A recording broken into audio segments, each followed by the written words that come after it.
Um, do we have a quorum? I can't really see who's on, but is Councilman Lavelle, you on yet?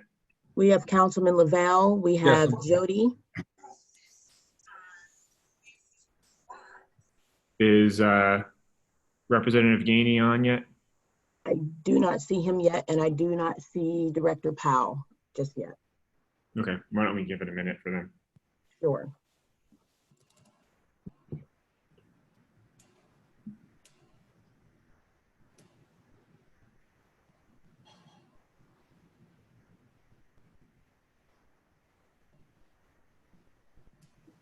Correction, Director Powell is there, so we are waiting for Representative Gainey.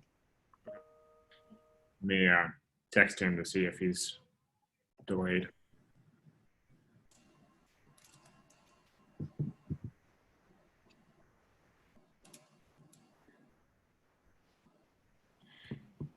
He's having a hard time connecting, so let me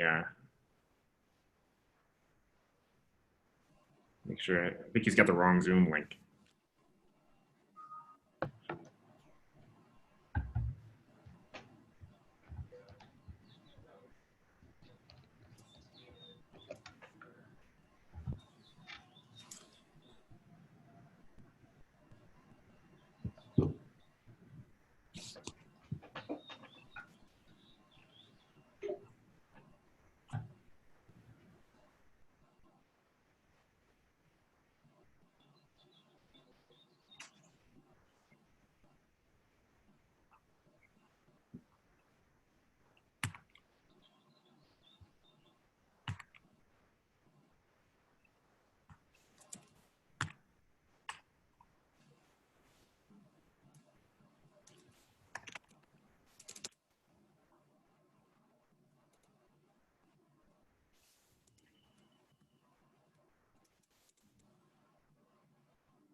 Good morning. Good afternoon. Hey, that worked. Great. I think we all 5 board members are now present. So we have quorum, and we'll formally start the June 11th board meeting of the Urban Redevelopment Authority of Pittsburgh.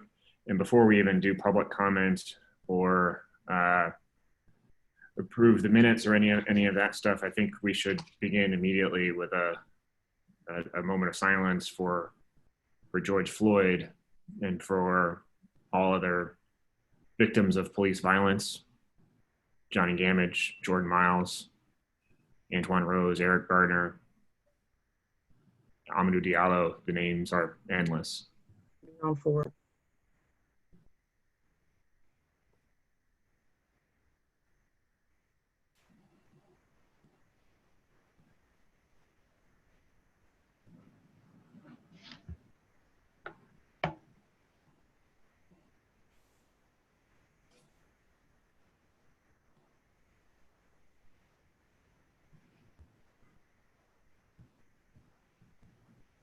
Thank you. I actually would like to begin today's meeting, before we get into any of the agenda items, by acknowledging and talking about the moment that we're in as an organization and as a country. The URA put out a statement a few days ago, last week, I think, about the death of George Floyd, and acknowledging the role that the URA has to play in the change that needs to happen. And that, I don't know how broadly that statement has gone out, but encourage members of the public and the board, if you haven't seen it yet. I think it's on the URA's website and elsewhere. But there are some real and hard truths that I think we have to state up front and acknowledge that even at the very beginning of this board meeting here. For centuries, police violence has served to protect the economic status quo and to enforce racist structures all across our society. And here we've got to continue to acknowledge that for way too long, actions of this organization, of the URA itself, perpetuated and worsened many of those same racist structures within our own local economy. You know, the criminal justice system itself, our entire public safety apparatus, obviously need desperate reform. Those changes have got to come at every level of our government, every level of our democracy. We should acknowledge and applaud the leadership of Representative Janey for, with his colleagues, taking over the speaker's rostrum in Harrisburg this week to demand legislative action at a state level. But we've also got to make systemic changes to our own local economy. If any of these statements, including the one that URA put out, or memes or marches or any of it is actually going to amount to lasting change. And I've been thinking about the fact that, you know, I was in high school when the Rodney King was beaten and the Los Angeles riots occurred. But then some, 32 years ago, 28 years ago, I guess, there were discussions about the 1968 Kerner Commission report and how little had changed since it was published. And the Kerner Commission was convened by President Johnson at the heart of the civil rights movement, and concluded that, you know, what we know to be true, poverty and institutional racism were driving violence and responses to police brutality. And now here we are, more than half a century later, more than close to 30 years after Rodney King's beating. And the same is still true. The black-white wealth divide in America is as wide as the 1960s. Over the last 50 years, median household wealth for white families has tripled, literally tripled, and stagnated for black families in America. Black family wealth is only 8.7% of what it is for white families.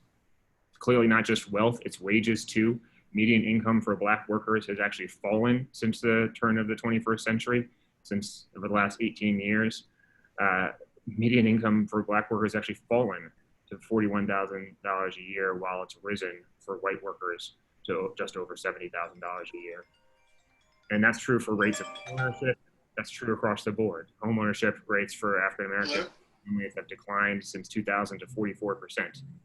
And all of these statistics, frankly, we could do this all day long, right? And we also know that all these kinds of statistics, many of them are even worse in Pittsburgh than they are nationally. But, you know, we've got to grapple here with the fact that these facts won't save us. Another report won't save us. Being right won't matter. That the only thing that's actually going to turn things around is action. And there's urgent, long overdue action to dismantle these systems of oppression that we've got to consider as a board and begin in order to continue in order to build a different kind of society, a society, you know, that is not based on oppression, and a different kind of economy. So we are here, we're the city's economic development authority. We bear some direct responsibility for rooting out systemic racism both within our own organization and across our economy.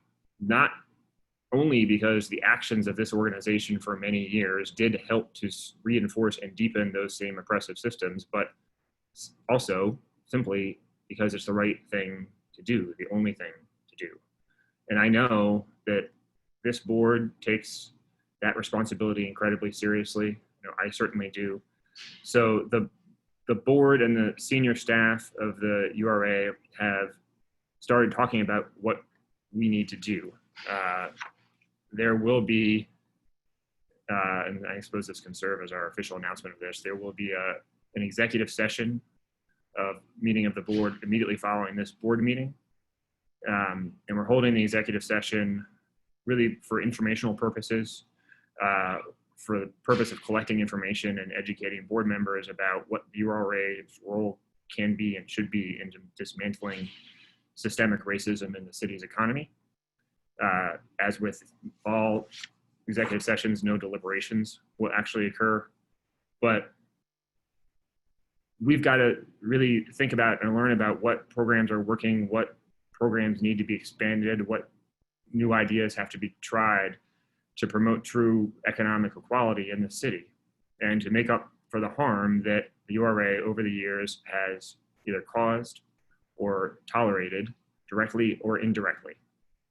And so those things, I believe at least, ought to include continuing to analyze the URA's reserves and financial resources so that we and the public have a better understanding of what restricted and unrestricted funds we have available to invest. Understanding that will allow us to find ways to accelerate our commitment to affordable housing and neighborhood development, especially in African-American neighborhoods at risk of displacement and gentrification. We've got to find ways to increase those rates of Black home ownership. We've got to make sure that developers do way more than simply make a good faith effort to hire Black workers for their projects. We've got to make sure that every investment we make is creating good jobs for every worker, but especially for Black workers. We've got to find ways to improve access to capital from African-American developers and businesses. We've got to focus intentionally on rebuilding and building out the Black middle class in this city. There's a long list. And it's true, we're only one organization with relatively limited resources, but in the grand scheme of things, our leadership matters a whole lot. And the people of Pittsburgh will and can and should, frankly, judge us by what we do from here on out. But we're gonna need a lot of help. We're gonna need help from people of Pittsburgh. We're gonna need new ideas. We're gonna need willing partners. And quite frankly, we're gonna need folks out there to help us guide the way. What we think can commit to today is to continuing to dive into this work as we have, and to providing regular public updates here at these meetings about what steps the URA is taking to actually meet these goals.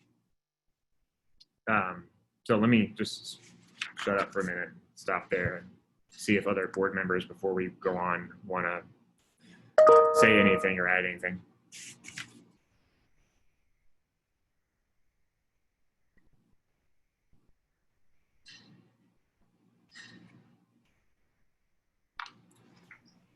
We do have, if there are none, only two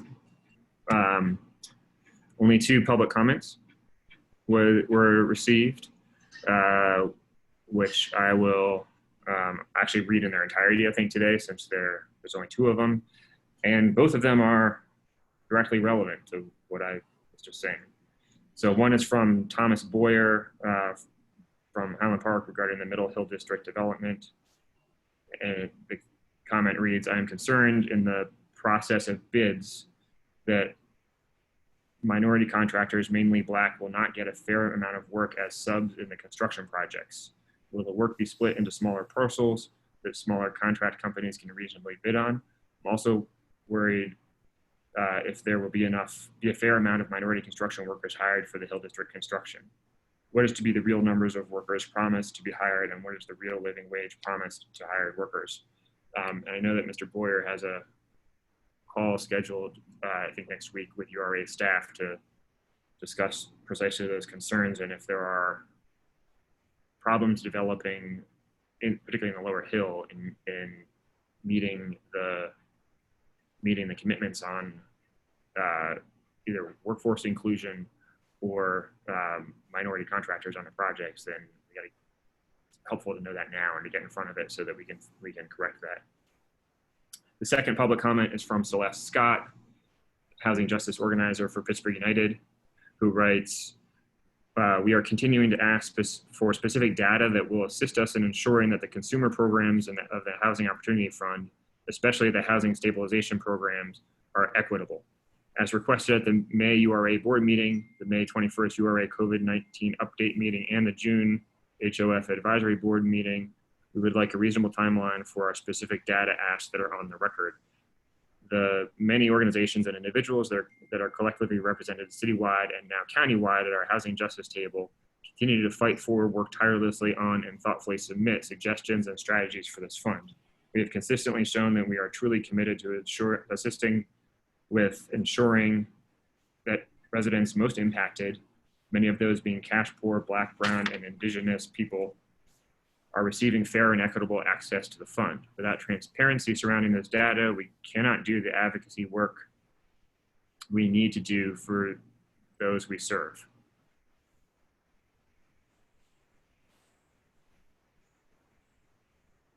Transparency and accountability is one of the main tenets of the Housing Opportunity Fund and what makes it stand out as a creative, innovative source of funds for those who face extremely high barriers at accessing their other pots of money. I think we have all, including the URA and HOF staff, agreed that no one wants to intentionally or unintentionally create more barriers for community members to surmount. And many times like these, when many entities, individuals, and organizations are decrying that Black Lives Matter, we would like to see systemic change that addresses these very Black lives and the lives of those who desperately need the tangible help of this fund. Thank you for the opportunity to submit this public comment today. So I don't know if we can provide Celeste at this moment with a timeline, but it needs to occur. It absolutely needs to occur. Can we, look, there is completely unacceptable, outrageous and immensely offensive language taking place in the chat. I don't know if we're able to expel people from the chat. This is a public board meeting. If we are, we should do that immediately. If Yes, it doesn't, Sam. So we've expelled a few folks. The issue is that because it's a public format, we cannot delete the chat in real time. So we may have to explore disabling the chat right now because there are quite a few folks that are setting up like spam accounts and spamming the chat. So I know that we typically like to take a lot of comment during the meeting, but this may preclude us from being able to do so. I think if we can't get rid of it, we need to start the meeting over and get rid of it because no one should have to look at that. I agree. I agree. can we do that? Is that possible? So Nathan, can you talk us through how to legally stop the meeting and then resume again?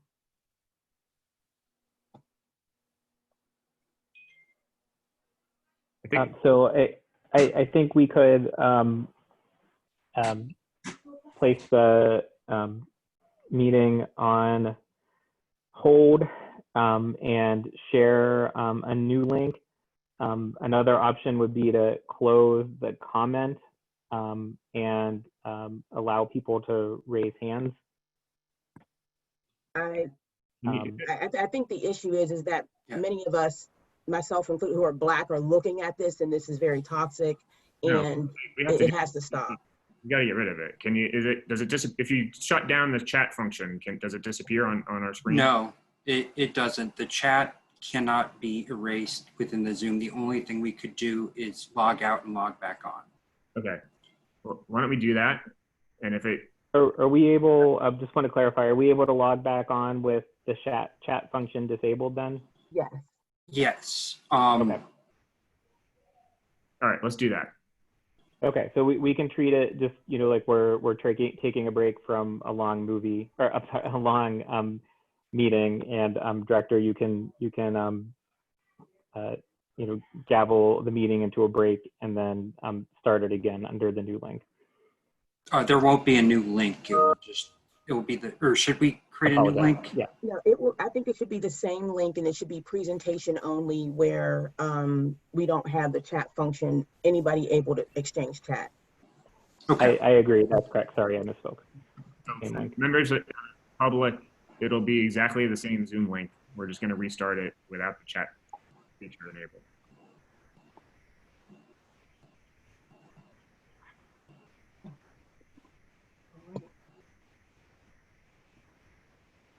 So if everybody would log off and then log back in.